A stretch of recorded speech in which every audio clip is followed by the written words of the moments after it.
Shalom, mari kita bersama-sama kembali dalam sesi yang sangat menarik ini, yaitu di Menara Doa. Mari sama-sama kita siapkan hati kita untuk diberkati. Mari kita berdoa. Bapa di sorga, dalam nama Tuhan Yesus, kami serahkan acara Menara Doa jadi berkat bagi banyak orang. Bagi mereka yang punya masalah pernikahan, keluarga, Tuhan pulihkan. Bagi mereka yang punya masalah keuangan, Tuhan pulihkan.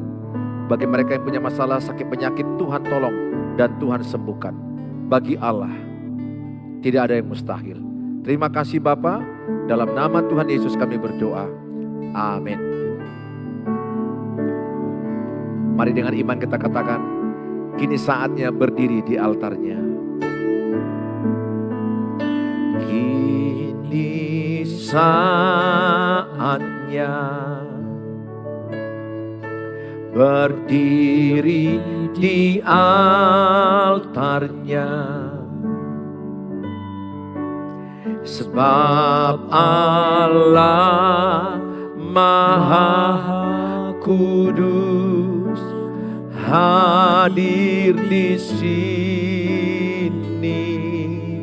Mari memuji, mari memuji.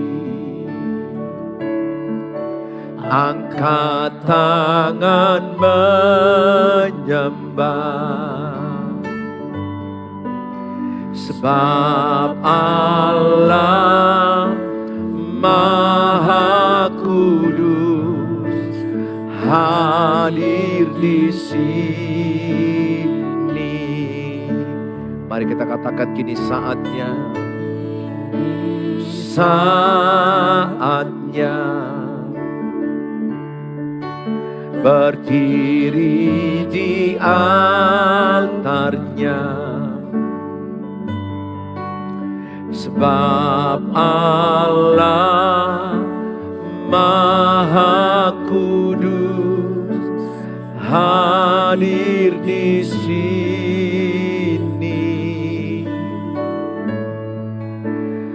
Mari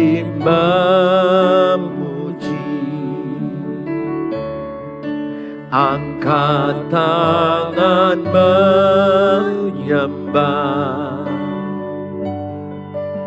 sebab Allah Maha Kudus hadir di sini. Kita masuk tahta sucinya, kita masuk tata sucinya, bersama para malaikat menyembah.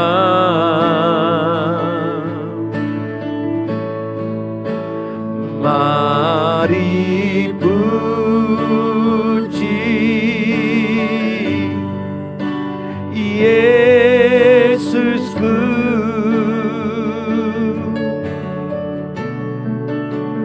kita masuk hadiratnya Maha Kudus. Kita masuk tata sucinya, kita masuk tata sucinya, bersama para malaikat menyembah.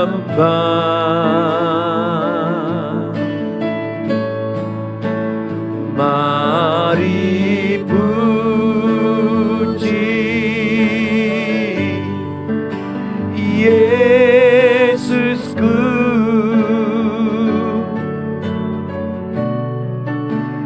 kita masuk hadiratnya Maha Kudus. Yesus, kita masuk tata sucinya. Kita masuk tata sucinya, bersama para malaikat menyembah.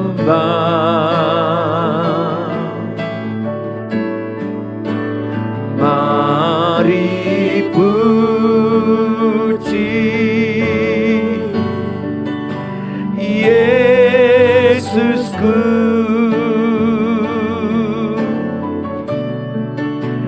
kita masuk hadiratnya Maha Kudus. Mari sama-sama Bapak Ibu kita masuk ke hadirat Tuhan dan kita berkata, Yesus kami puja, kami sembah sebagai Raja.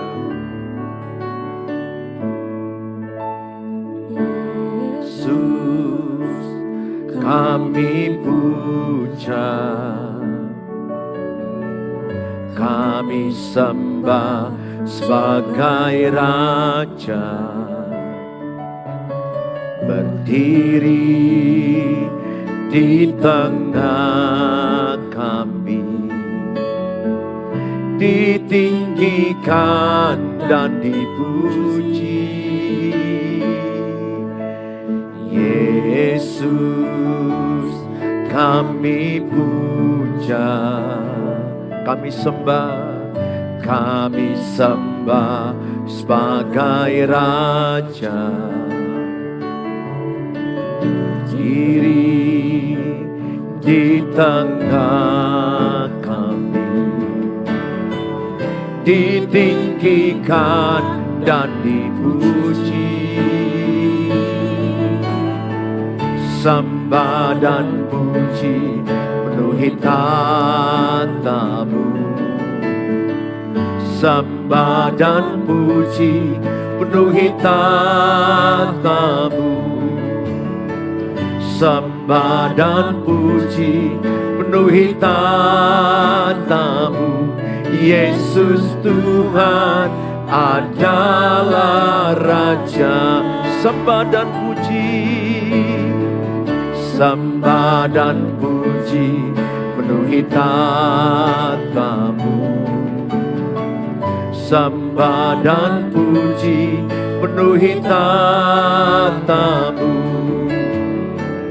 Sembah dan puji penuhi tatamu. Yesus Tuhan adalah Raja. Sembah dan puji, sembah dan puji penuhi tatamu. Sembah dan puji penuhi tatamu. Sembah dan puji penuhi tatamu. Yesus Tuhan adalah Raja. Yesus Tuhan adalah Raja. Yesus Tuhan adalah Raja.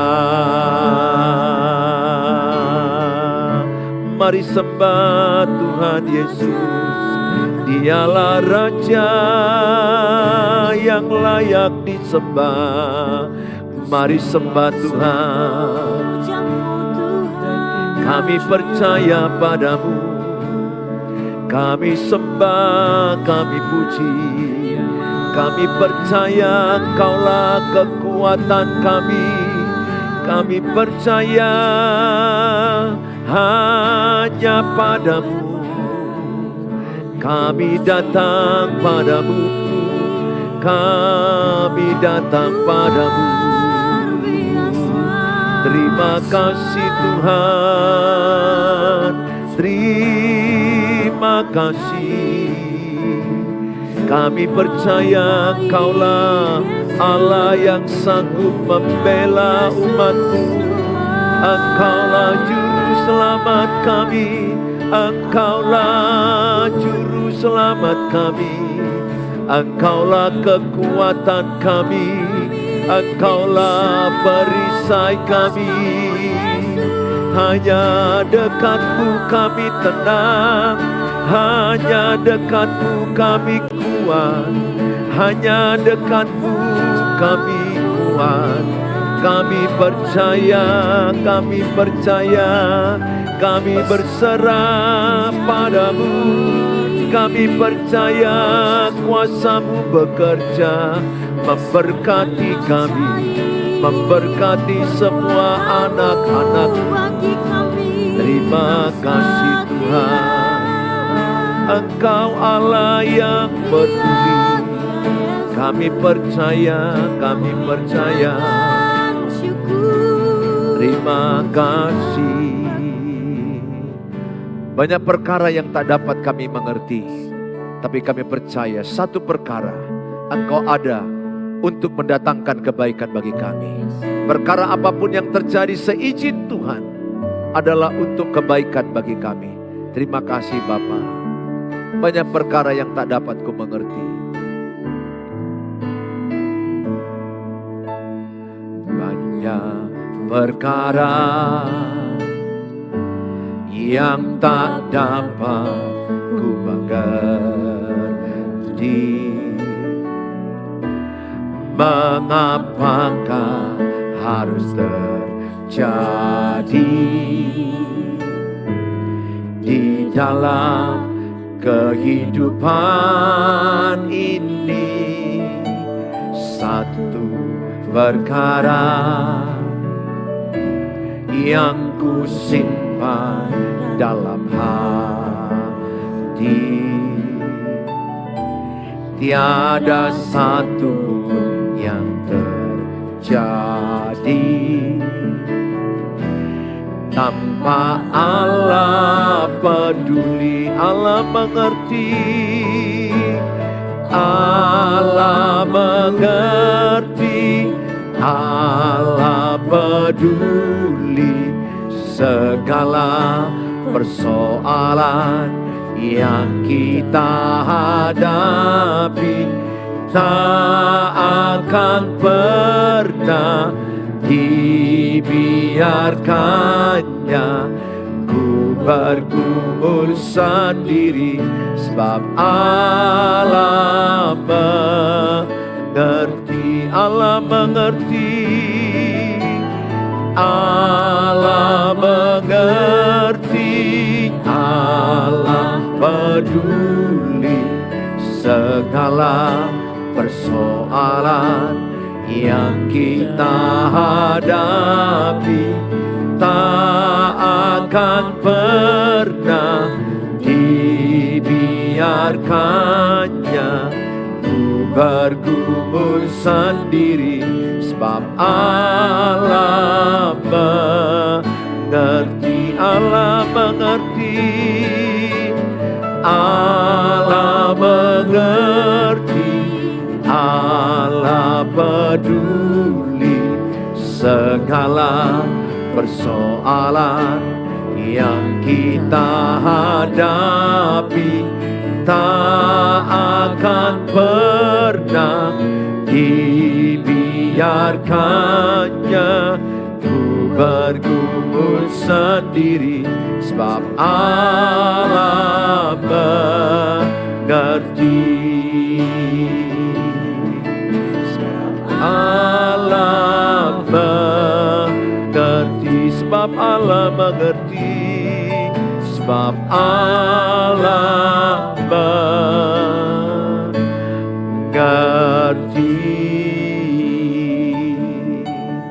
Terima kasih Bapa, kami siapkan hati kami diberkati dengan firman Allah. Amin. Saudara yang saya kasihi, hari ini saya membawakan tema 4 jenis cara pasutri menghadapi masalah. Saudara yang saya kasihi, firman Allah berkata bahwa 1 Korintus 10 ayat 13, pencobaan-pencobaan yang kamu alami tidak melebihi kekuatanmu.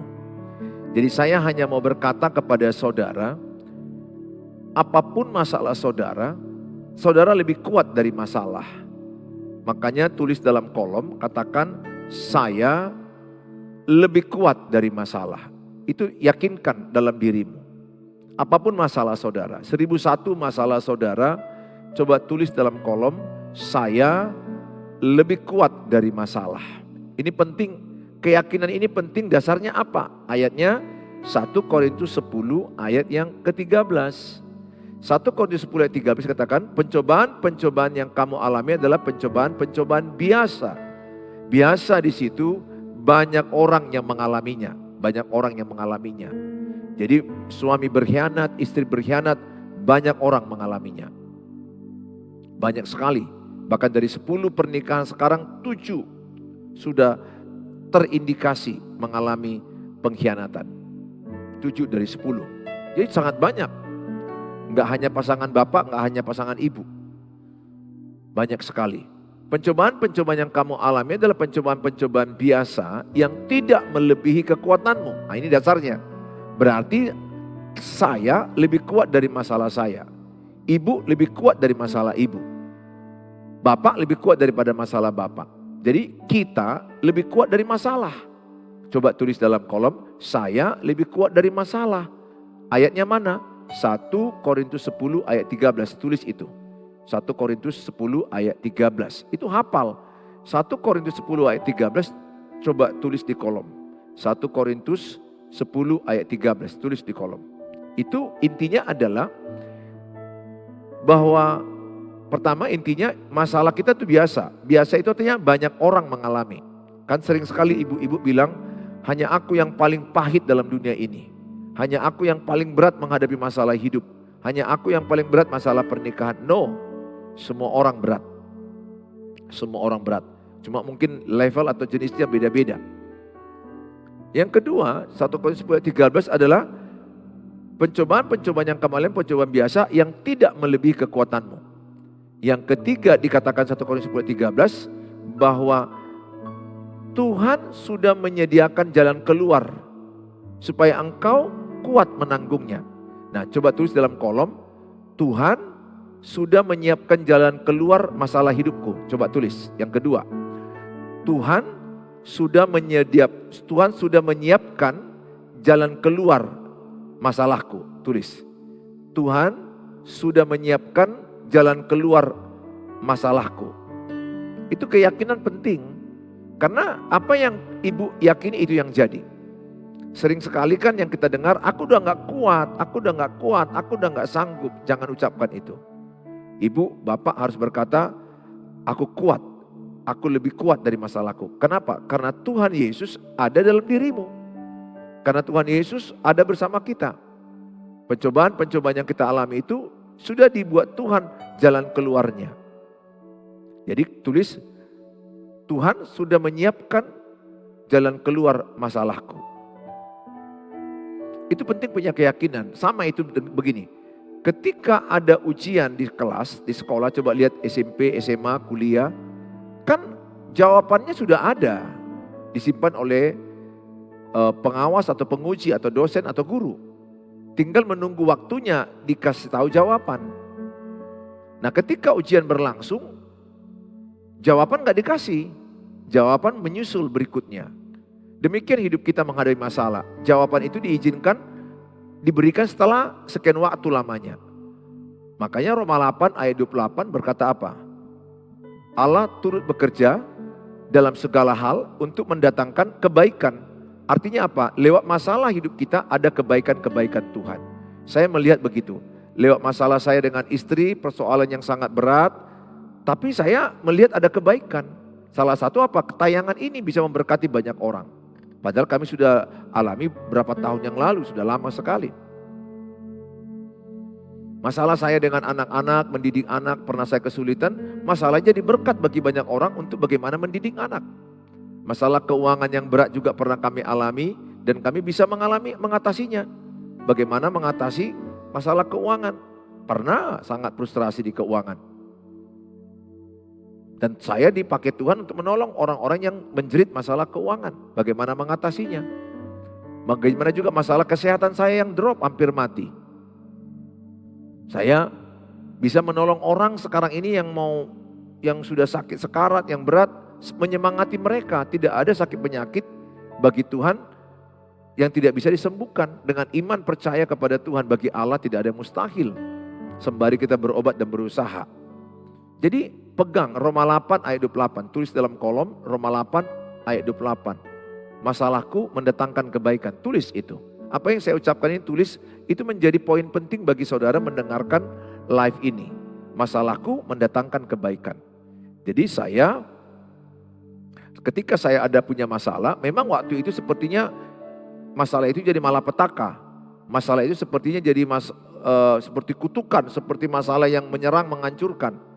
Tapi sejak saya pegang Roma 8 ayat 28 erat-erat, saya pegang erat-erat, saya hafal, saya pegang. Allah turut bekerja bagi orang yang mengasihi Dia. Jadi kalau ibu dan bapak mengasihi Tuhan, apapun masalahmu Allah turut bekerja.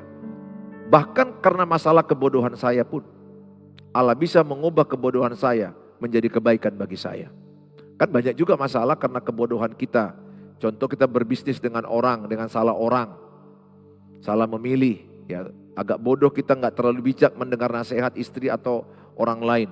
Tiba-tiba kita iakan dan berakibat persoalan. Oleh karena itu saya katakan sama saudara, tulis Roma 8:28, Allah turut bekerja dalam segala hal mendatangkan kebaikan bagi orang yang mengasihi Dia. Jadi kalau ibu mengasihi Tuhan, bapak mengasihi Tuhan, apapun masalah bapak ibu ke depan pasti kebaikan. Saya begitu. Apapun masalah saya selalu berujung kebaikan. Selalu berujung kebaikan. Oleh karena itu ibu dan bapak, saya ajak semua kita hadapi masalahmu dengan cara Tuhan. Nah, saya akan terangkan di sini 4 jenis pasutri menghadapi masalahnya. Yang pertama, saya lewati 4 ini. Saya sebut dia ini 4F. F yang pertama, fight, meresponi masalah dengan menyerang. Saya pernah. Jadi ketika ada tekanan masalah dalam hidup saya dengan istri, saya menyerang dia. Saya menyerang dia dan istri saya juga menyerang saya. Jadi pada waktu itu, ini sudah lama sekali, kami saling menyerang. Saya berkata, engkau harus berubah, mama harus berubah. Nah waktu bertengkar perang itu bukan lagi manggil mama. Kalau biasanya kan sayang, mama. Sekarang udah pakai kau. Kau harus berubah. Nah, bahkan pernah sekali kata binatang saya keluarkan dari mulut saya. Dari sekian lama pernikahan saya pernah ucapkan itu. Saya menyesal. Karena emosi yang tidak terkendali. Istri saya juga udah marah. Udah mulai juga ada kata binatang sekali. Pada waktu itu saya masih ingat. Dan itu masih di awal-awal pernikahan yang sangat memberatkan pernikahan kami. Kami saling menyerang, saling menuntut. Nah, kenapa saya menyerang dia? Karena saya terluka. Jadi ternyata luka di batin saya masih ada. Luka yang ada di hati saya ini akan melukai orang yang di sekitar saya. Siapa yang saya lukai? Istri saya, anak-anak saya. Istri saya juga terluka rupanya. Dia melukai saya. Sehingga jenis pasutri F1, fight ini banyak. Lihat kadang-kadang viral. Di tengah jalan, saya jumpa dari Instagram. Lagi dalam wedding party ya. Lagi pesta pernikahannya. Wah itu ditampar itu cewek istrinya. Padahal sudah diberkati gereja, acara makan, acara tinggal salam-salaman dengan orang lain. Mereka berdiri, itu Instagram itu saya simpan. Wah itu viral, ditampar oleh si laki-laki ini. Waduh, saya tidak pernah mukul istri. Kata-kata verbal yang menyakiti iya. Melempar benda tidak kena dia tapi ke arah dinding saya lempar. Gelas pernah, tapi ke arah dinding karena saya emosi. Jadi fight, menyerang. Orang yang menyerang ini adalah yang tipenya orangnya terluka. Jadi sebelum dia menikah, dia terluka dengan orang tuanya, terluka dengan saudaranya. Luka itu dibawa di pernikahan mereka. Dan mereka akhirnya saling melukai. Nah, Ini orang yang terluka. Orang yang terluka itu akan kelihatan kalau marah dia bentak-bentak. Kalau saudara lihat ada pemimpin, kalau marah bentak-bentak, lempar sesuatu, pukul meja, kata binatang, tidak terkendali. 100% dia adalah orang yang terluka di hatinya. Dia belum berdamai dengan luka hatinya. Dia belum berdamai dengan kepahitannya. Dia belum mengampuni orang yang menyakiti dia. Sehingga luka itu dibawanya kemana-mana. Kapan nanti ada orang merangsang lukanya, katakanlah dia terluka karena direndahkan masa lalu. Jadi ketika dia mendengarkan orang merendahkan dia, lukanya penganga, lukanya terpancing. Maka ibarat pistol, pelatuknya itu ditarik dan keluar. Bam. Nah, itu dia. Jadi tinggal menunggu rangsangan untuk lukanya itu keluar tembakannya atau emosinya, marahnya. Ada orang yang terluka karena ditolak.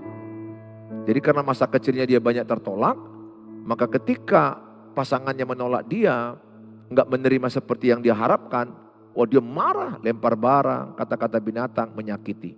Jadi banyak orang yang terluka, sehingga harusnya yang menikah itu adalah si wanita lukanya sudah sembuh dulu. Si pria lukanya sudah sembuh dulu. Sehingga mereka masuk dalam pernikahan sudah sembuh lukanya. Berdamai dengan masa lalunya. Dia gak kepahitan lagi dengan orang tua. Dia gak kepahitan lagi dengan saudaranya. Dia gak kepahitan lagi dengan orang yang menyakiti dia. Sehingga ketika mereka masuk pernikahan, mereka sudah sembuh luka dengan masa lalu. Nah, yang terjadi apa pernikahan sekarang? Makanya lihat pernikahan sekarang, sedikit ada masalah mau cerai. Emosi, marah, minta cerai. Sesudah cerai, baru nangis-nangis. Kita Kristen tidak bisa bercerai kecuali kematian. Makanya dalam pertengkaran jangan pernah ucapkan kata cerai. Jangan pernah ucapkan kata pisah. Itu yang paling banyak, salah satu itu adalah orang yang terluka. Luka lamanya belum selesai. Makanya dia kalau ada masalah, fight.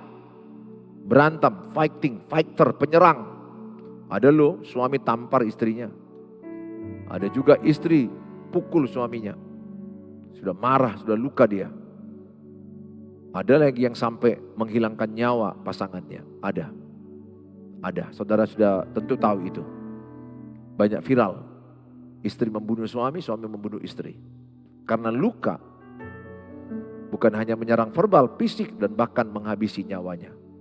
Saudara harus, bagaimana caranya supaya saudara bisa lukanya selesai? Sembuh luka batinmu dengan cara mengampuni. Berdamai dengan masa lalu. Berdamai dengan orang yang menyakiti. Berdamai dengan orang yang membuat engkau terluka pada masa lalu. Bawa dalam doa. Lepaskan pengampunan. Katakan sama-sama, saya lepaskan pengampunan. Nah, saudara kalau sudah melepaskan pengampunan, bukan berarti lupa yang pernah disakiti. Saudara ingat peristiwa itu menyakitkan, tapi saudara sakitnya udah hilang. Itu dia bedanya. Karena mengampuni itu bukan melupakan. Kita tetap punya daya ingat, sel memori sel. Jadi kapan ketika engkau dipukul, ditunjang, disakiti, dihina, itu akan ingat. Makanya jangan sakiti pasanganmu, jangan sakiti istrimu, jangan sakiti suamimu. Karena itu akan ingat. Suami yang membentak istri, itu berapa kali kau bentak dia gak lupa. Sekali yang kau bentak 10 tahun yang lalu dia ingat itu. Apalagi istri. Istri itu modalnya kan menyimpan masalah. Makanya saya sedih melihat istri yang dibentak suami. Masalah boleh terjadi, bicarakan baik-baik. Semakin engkau bentak istrimu, lukanya makin parah. Bayangkan kalau dia dibentak selama 5 tahun. Dibentak selama 10 tahun. Dipukul lagi, bayangkan. Wah, maaf, itu ibarat kertas robek, hancur. Ya, terkoyak-koyak itu hatinya. Gak bisa, ingat. Dua yang gak bisa kembali. Waktu gak bisa kembali. Perkataan gak bisa kembali. Makanya Alkitab berkata, berhati-hati mengeluarkan perkataan. Kolose 4 ayat 6 dikatakan, hendaklah kata-katamu penuh kasih kepada pasanganmu. Kata-katamu penuh kasih kepada anak-anakmu. Kata-katamu penuh kasih kepada sesamamu. Saya berdoa saudara bisa sembuhkan luka batin dulu. Berdamai dengan masa lalu, lepaskan pengampunan. Tuliskan di situ, saya lepaskan pengampunan. Lepaskan, sesakit hati apapun, let go. Let go, lepaskan pengampunan. Jangan genggam. Kalau ibu menggenggam sakit hati, kepahitan, ibu duluan yang mati. Mati rohani, mati jiwani, lama-lama mati badani. Karena sakit hati itu adalah racun bagi diri sendiri. Kalau ibu mengampuni, yang diuntungkan pertama siapa? Dirimu, diri saya sendiri. Jadi saya tidak mau menggenggam sakit hati. Saya lepaskan pengampunan kepada orang yang menyakiti saya, kepada orang yang merendahkan saya, kepada orang yang memfitnah, menggosip saya. Saya lepaskan berkat. Lepaskan berkat. Yang diuntungkan siapa? Diri sendiri. Diri sendiri. Itu model pasutri yang paling banyak sekarang ya. Anak-anak muda yang menikah, fight. Siap tempur, menyerang. Yang kedua, ada F yang kedua, menyelesaikan masalah itu dengan flight. Flight artinya adalah menghindari masalah. Ada suami menghindari masalah dengan istri, lari ke narkotika, lari alkohol, lari ke pelacuran, lari ke tempat hidup yang membuat dia tidak menghadapi masalah. Ada yang saking parahnya lari ke pengadilan. Banyak orang tidak mau menghadapi masalah. Jadi masalah itu nggak boleh kita lari, hadapi. Cuma waktunya kapan boleh, saatnya kapan boleh, tapi harus dihadapi. Jangan dipaksa juga harus saat itu. Saya begitu, kalau istri saya tidak terkendali, saya nggak mau menjawab-jawab. Saya tidak mau membalas ucapan dia. Saya banyak diam, saya banyak bekerja, nyapu, nyuci piring, membereskan. Nanti reda emosi istri saya, baru kami makan di luar, baru saya sampaikan. Jadi saya sampaikan ketika emosinya sudah reda, keadaannya lebih tenang. Lagi makan, berdua, dia lagi senyum, ketawa, aku masukkan masukan supaya masalah itu selesai. Kalau dulu saya nggak terlatih. Kalau istri saya emosi marah, saya jawab, saya balas. Dan akibatnya adalah dia makin terbakar. Dan akibatnya dia juga makin nggak terkendali, saya tidak terkendali. Anak-anakku yang terbakar dan hancur. Makanya masalah itu harus dihadapi. Ya, ada orang F yang kedua ini flight, menghindar, nggak mau. Semakin ibu menghindari, semakin bapak menghindari, masalahmu makin menumpuk. Emosi negatifmu jadi penuh. Makanya ada ibu-ibu tiba-tiba berteriak, marah gara-gara apa? Karena emosi negatifnya udah penuh. Celengan emosinya udah penuh. Sehingga dia menumpuk. Pernahkah? Saya pernah melihat juga istri saya menumpuk emosi negatifnya melihat saya. Saya juga begitu, menumpuk emosi negatif saya. Meledak, meledak habis. Wah, menakutkan at the time. Saya tidak mau lagi. Jujur, saya tidak mau lagi. Makanya bertahun-tahun pernikahanku gak ada bertengkar. Anak-anakku tidak mendengar suara tinggi lagi. Saya menebus kesalahanku, saya mengejar ketertinggalanku. Karena aku tahu udah pernah salah. Jadi suami bijaksana kepada istri. Itu kan 1 Petrus 3 ayat 7. Hai suami, hiduplah bijaksana kepada istrimu. Sebagai teman sepewaris kasih karunia. Dan dikatakan pada baris terakhir, suami yang menyakiti istri doanya gak sampai ke surga. Jadi kalau suami yang terus menyakiti istri, doanya gak didengar Tuhan. Itu 1 Petrus 3 ayat 7. Jadi ibu dan bapak jangan lakukan F2. Saya juga pernah lakukan F2, menghindar. Saya gak mau, saya orangnya suka damai. Jadi kalau ada masalah saya menghindar. Itu gak bagus. Ya, suami istri harus hadapi masalahmu baik-baik di waktu yang baik dengan cara yang baik. Jangan paksakan waktu itu juga. Ya, F yang kedua gak bagus, flight. Banyak orang menghindar sehingga lari dengan perempuan lain. Seorang suami, istri lari dengan laki-laki lain. Ingat ya, ketika kalian letih bertengkar, letih dan capek, ini bisa masuk orang ketiga. Kapankah masuk orang ketiga? Kapankah masuk wanita idaman lain, pria idaman lain? Ketika suami istri letih bertengkar, mereka capek, mereka saling menyakiti, dan masuklah orang ketiga yang tidak menyakiti. Dan ini akibatnya selingkuh. Hati-hati, keletihan dalam pernikahan menghadirkan orang ketiga. Kalau sudah masuk orang ketiga, maka habislah rumah tanggamu. Kalau enggak selesai dengan bertobat, hancur. Hancur, MPP, mati pelan-pelan. Dimulai dari tekanan batin, tekanan mental, jiwa hancur, lama-lama fisik sakit dan mati. Hati-hati.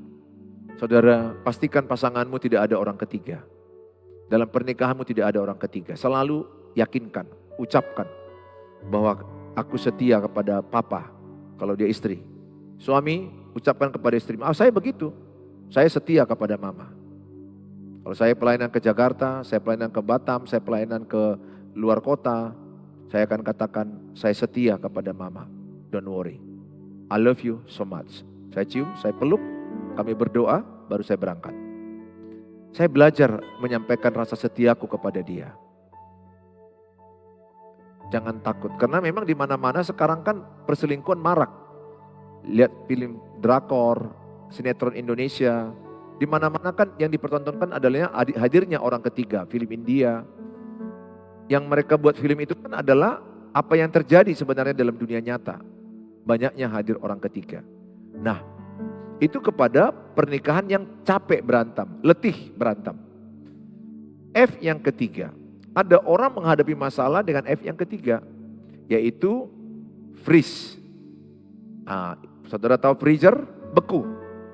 Kulkas ya, freezer. Beku. Mati rasa. Jadi ada yang sudah sampai level yang ketiga. Tadi level pertama kan F1, fight, berantem. F yang kedua, menghindar karena sudah nggak mau berantem lagi. F yang ketiga, mati rasa, beku. Nah, mati rasa beku karena letih dalam menghadapi konflik yang sama. Dan ini bisa berakibat frustrasi dan akhirnya bercerai. Dan ada juga yang bunuh diri karena keletihan, udah mati rasa dia. Ada loh istri yang bilang sama suaminya, aku udah gak peduli kau, mau mati kau, mau hidup kau terserah. Aku urus diriku sendiri. Nah ini istri yang sudah freeze. Ya, ada istri yang bilang gitu. Aku gak peduli Pak Pendeta, suamiku itu mau mati dia, mau selingkuh dia, mau banyak perempuan, mau 1000 perempuan, 100 perempuan, terserah. Aku sudah gak urus dia. Nah ini sudah mati rasa. Padahal mereka belum cerai. Tapi sudah fase freeze, mati rasa. Ada juga suami yang freeze, mati rasa. Tapi lebih banyak wanita, 70%. Makanya di pengadilan perceraian itu, paling banyak minta perceraian itu adalah istri. Karena istri banyak tersakiti, terkecewakan. Saudara yang saya kasih, mari kita sama-sama lakukan F yang keempat. F yang keempat adalah face, katakan face. Face artinya adalah hadapi baik-baik, bicarakan baik-baik, di waktu yang baik, intonasi yang baik, di tempat yang baik. Percayalah dengan face, saudara bisa menyelesaikan masalah dengan baik. Aku berdoa, lakukan, hadapi. Jangan bertengkar, jangan menghindar, jangan sampai mati rasa. Tidak ada gembok yang tidak ada kunci. Tidak ada masalah pernikahan yang tidak ada solusi. Tuhan Yesus memberkati kita. Yang terakhir adalah hadapi face, hadapi baik-baik, bicarakan baik-baik, doakan baik-baik, diskusikan baik-baik, di tempat yang baik, cara yang baik, intonasi yang baik. Hasilnya pasti baik-baik. Mari kita berdoa. Bapa di sorga, kami bersyukur Tuhan. Kami serahkan dalam tangan-Mu semua pernikahan yang sedang mau menyelesaikan masalah. Supaya mereka menghindari pertengkaran. Jauhlah dari kami pertengkaran suami istri. Walaupun ada masalah, kami akan hadapi baik-baik. Jauhkanlah daripada kami menghindar dari masalah. Jauhkan daripada kami mati rasa terhadap pasangan kami. Biarlah kami melakukan face, menghadapi masalah bersama-sama, berdoa gandengan tangan suami istri dengan anak-anak. Dengan iman, kami percaya masalah kami selesai di dalam Tuhan Yesus. Kami doakan baik-baik, bicarakan baik-baik, di tempat yang baik, intonasi yang baik, cara yang baik, kata-kata yang baik. Kami percaya pasti ada solusi kepada masalah kami. Terima kasih Bapak. Inilah doa kami. Biarlah keluarga demi keluarga semakin rukun damai. Di dalam nama Tuhan Yesus, kami yang percaya katakan amin. Amin. Sampai ketemu di waktu yang akan datang. Shalom.